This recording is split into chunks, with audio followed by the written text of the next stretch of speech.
Assalamualaikum warahmatullahi wabarakatuh. Perkenalkan, nama saya Atira Saraswati dari jurusan Hukum Keluarga Islam angkatan 2020 pada mata kuliah Hukum Acara Tata Usaha Negara yang diampu oleh Pak Chandra. Pada kesempatan kali ini, saya akan memaparkan beberapa hal terkait dengan upaya hukum pada peradilan tata usaha negara. Yang pertama, terkait dengan hal-hal berkaitan dengan upaya hukum pada putusan peradilan tata usaha negara, ada macam-macamnya. Yang pertama yaitu terkait dengan upaya hukum. Pertama ada upaya hukum biasa, di mana upaya hukum biasa ini yang upaya hukum yang diajukan terhadap suatu putusan yang belum berkekuatan hukum tetap dan belum dilaksanakan. Upaya hukum ini terdiri dari banding yang diajukan ke Pengadilan Tinggi Tata Usaha Negara dan kasasi yang diajukan ke Mahkamah Agung. Selanjutnya ada juga upaya hukum luar biasa yang diajukan terhadap suatu putusan yang telah berkekuatan hukum tetap, baik yang sudah ataupun yang belum dilaksanakan. Peninjauan kembali atau PK merupakan satu-satunya upaya hukum luar biasa yang ada dalam peradilan di Indonesia. Maka dari itu, setiap pihak-pihak yang apabila setelah dibacakan putusan pada peradilan tata usaha negara tingkat 1 merasa keberatan dengan putusan yang telah dibacakan oleh hakim, maka badan atau orang tersebut berhak mengajukan upaya-upaya hukum baik berupa banding, kasasi, dan juga peninjauan kembali kepada Peradilan Tinggi Tata Usaha Negara. Yang selanjutnya yaitu pengertian dari banding, di mana pengajuan banding ini berkaitan dengan pihak yang tidak setuju dengan putusan Pengadilan Tata Usaha Negara, yang mana banding ini dapat diajukan 14 hari dengan waktu maksimal 14 hari setelah putusan tersebut diberitahukan secara sah. Dan apabila setelah waktu 14 hari ini badan hukum atau perseorangan yang merasa keputusannya itu dirugikan, tidak dapat lagi mengajukan banding ke Peradilan Tinggi Tata Usaha Negara.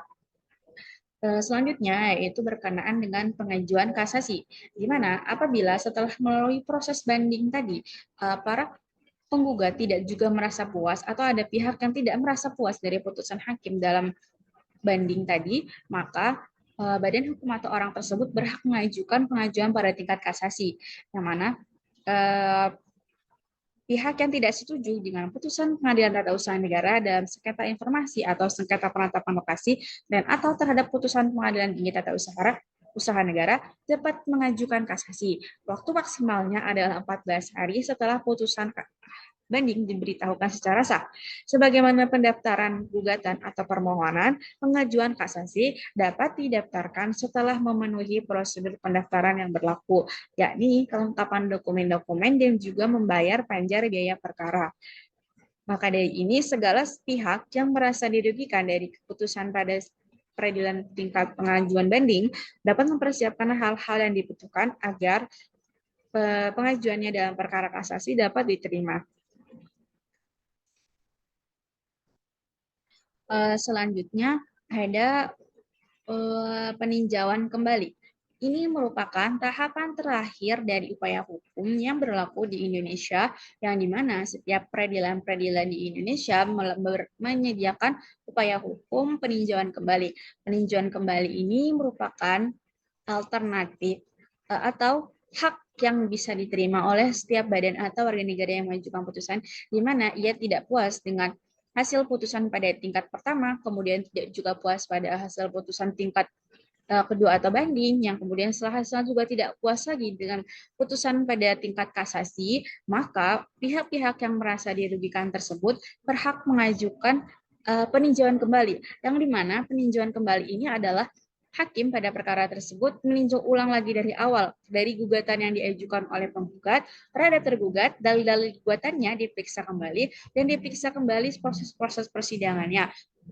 Terkait juga diperiksa alat-alat bukti yang disajikan selama proses persidangan. Apakah selama proses persidangan tersebut ada hal-hal yang terlewat oleh hakim atau hal-hal yang luput dari perhatian hakim sehingga kemudian menghasilkan putusan yang dirasa merugikan salah satu pihak. Nah, dengan ini berdasarkan pada pasal 132 Undang-Undang Nomor 5 Tahun 1986 tentang Peradilan Tata Usaha Negara, bahwa pihak yang tidak setuju dengan putusan peradilan tata usaha negara dalam sengketa informasi atas sengketa penetapan lokasi dan atau terhadap putusan pengadilan tinggi tata usaha negara dapat mengajukan kasasi waktu maksimal 108 atau peninjauan kembali dalam waktu maksimal 180 hari. Setelah alasan-alasan yang dimuat pada pasal 67 Undang-Undang Nomor 14 Tahun 1985 tentang Mahkamah Agung dengan beberapa perbedaan parameternya. Sebagaimana pendaftaran gugatan permohonan, pengajuan kasasi dapat didaftarkan setelah memenuhi prosedur pendaftaran. Dan juga hal ini berlaku pula pada peninjauan kembali, di mana peninjauan kembali juga harus memperhatikan kelengkapan dokumen yang akan diajukan dan juga melakukan biaya panjar kepada peradilan tata usaha negara. Mungkin cukup sekian yang dapat saya sampaikan terkait dengan upaya hukum dalam peradilan tata usaha negara. Mohon maaf atas segala kekurangan dan terima kasih atas segala perhatian. Wassalamualaikum warahmatullahi wabarakatuh.